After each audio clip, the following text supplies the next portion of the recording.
আসসালামু আলাইকুম চাকরি প্রত্যাশী প্রিয় বন্ধুরা, ফেসবুক এবং ইউটিউব থেকে আপনারা যারা দেখছেন আজকের ভিডিও, সবাইকে আন্তরিক শুভেচ্ছা এবং ধন্যবাদ। শুরু করতে যাচ্ছি আমাদের আজকের লেসন। বিগত সালের বিভিন্ন চাকরির পরীক্ষায় যে পার্টস অফ স্পিচ থেকে যে প্রশ্নগুলো আসে, তার মধ্যে থেকে যে নাউন সম্পর্কে যে প্রশ্নগুলো আসে, এরকম বেশ কিছু নাউন সম্পর্কে আলোচনা করব।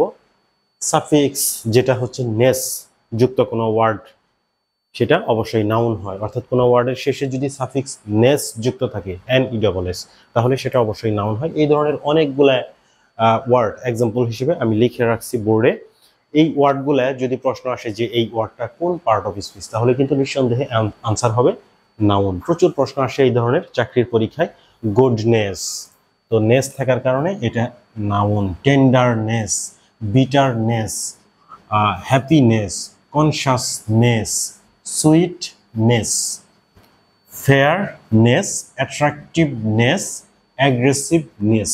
তো প্রত্যেকটা ওয়ার্ডই কিন্তু নাউন, কারণ প্রত্যেকটা ওয়ার্ডের শেষে NESS নেস এই সাফিক্সটা যুক্ত আছে। দেখেন, নাউন চেনার জন্য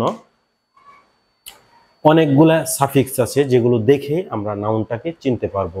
শন, নেস, হুড, এরকম আমরা পর্যায়ক্রমে আলোচনা করব। প্রত্যেকটা সাফিক্সে আলোচনা করব যেগুলো যুক্ত থাকলে নাউন হয়, সেই সাফিক্সগুলো। তো ওইরকম একটা সাফিক্স হচ্ছে নেস। যেখানেই নেস দেখবেন সেটা আপনারা নাউন হিসেবে বিবেচনা করবেন। What parts of speech is readiness, এই প্রশ্নটা আসছিল রাজশাহী বিশ্ববিদ্যালয়ের ক ইউনিটে 2017-18 সালে প্রশ্নটা আসছিল যে what parts of speech is readiness. Readiness কোন পার্টস অফ স্পিচ?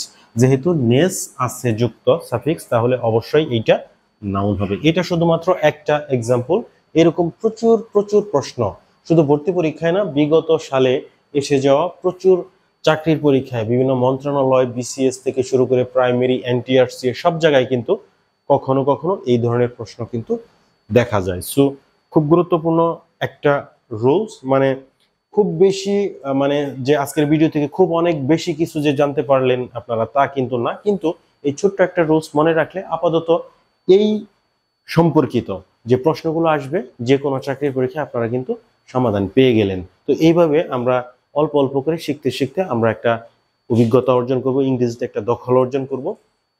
তো আজকের ভিডিও আপনাদের যদি ভালো লাগে, লাইক, কমেন্ট, শেয়ার করেন। ফেসবুক এবং ইউটিউব থেকে ফলো এবং সাবস্ক্রাইব করেন। খুব শীঘ্রই আপনাদের সাথে আরো একটা ভিডিওতে দেখা হবে। Thanks for watching this video. আল্লাহ হাফেজ।